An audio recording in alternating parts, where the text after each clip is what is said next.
रतला के गांव दुधोला की पंचायत ने देश की पहली स्किल यूनिवर्सिटी बनाने के लिए लगभग 90 एकड़ जमीन फ्री में सरकार को दी थी। उस समय सरकार ने ग्रामीणों से उनके बच्चों को नौकरी व दाखिले में रिजर्वेशन का वायदा किया था, लेकिन अभी तक एक भी नौकरी ग्रामीणों को नहीं मिली। इसे लेकर गांव दुधोला के लोगों ने श्री विश्वकर्मा स्किल यूनिवर्सिटी में अपने बच्चों को ग्रुप सी और डी की नौकरी दिलाने के लिए रतला के विधायक नयनपाल रावत को मुख्यमंत्री मनोहर लाल के नाम ज्ञापन सौंपकर गुहार लगाई।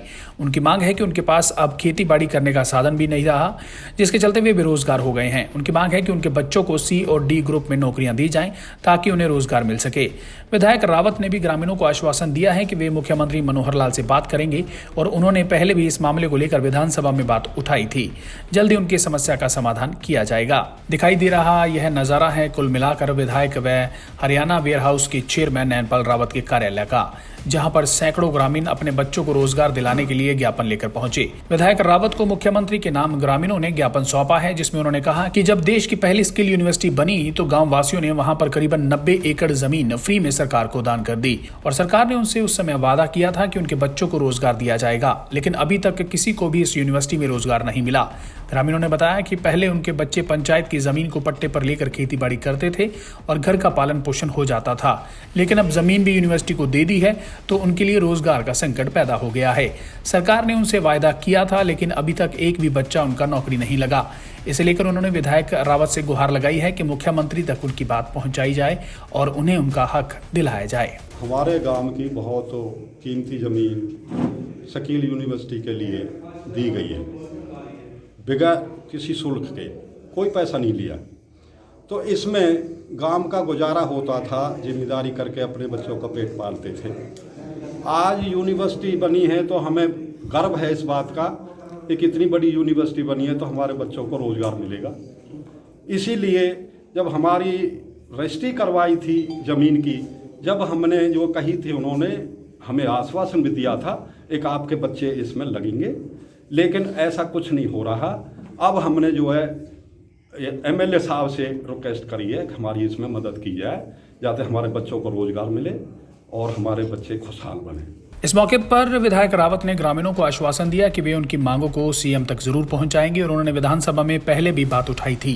गांव के लोगों ने 90 एकड़ के लगभग जमीन देश की पहली स्किल यूनिवर्सिटी को दी थी, जिस पर आज यूनिवर्सिटी बनकर तैयार है। विधायक ने दावा किया कि मुख्यमंत्री सभी का भला करते हैं और उम्मीद है कि जिस तरीके से सरकार ने ग्रामीणों से वायदा किया था तो जल्द ही उनके बच्चों को नौकरी भी मिलनी शुरू हो जाएगी। दुधोला गाँव के बहुत ही एक जिम्मेवार सरदारी हमसे आकर दफ्तर पर मिली है। ये पीछे जब दुधोला स्किल डेवलपमेंट यूनिवर्सिटी में माननीय मुख्यमंत्री मनोहर लाल जी का प्रोग्राम था, उसमें भी ये माननीय मुख्यमंत्री से मिलना चाहते थे, लेकिन उस समय कोविड के कारण समय इनको नहीं मिला। तो इनकी एक ही मांग है कि एक 82 एकड़ ज़मीन जो बहुत बेशकीमती और उपजाऊ ज़मीन है, सरकार की मांग पर इन्होंने एक स्किल डेवलपमेंट यूनिवर्सिटी जो हरियाणा की एक पहली ऐसी यूनिवर्सिटी है, देश की पहली यूनिवर्सिटी है, जो माननीय मोदी जी ने, मनोहर लाल जी ने यहाँ जो ना हमारे इस क्षेत्र को दी है।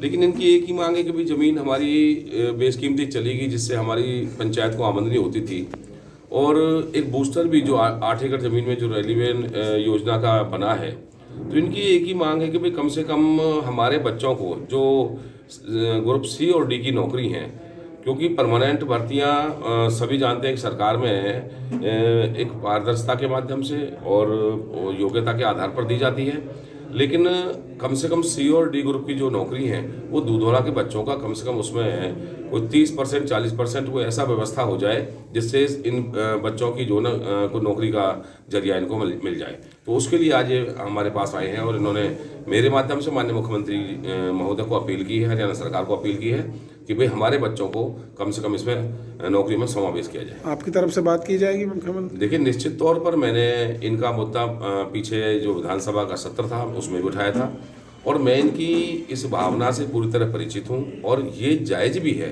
ये जस्टिफाई है कि जो जिस गांव की बेशकीमती ज़मीन गई है और छोटी नौकरियां जो सी और डी ग्रुप की नौकरियां हैं, आउटसोर्सिंग की नौकरी है, कम से कम उसमें इनके बच्चों को समावेश किया जाए, उनको हक मिलना चाहिए।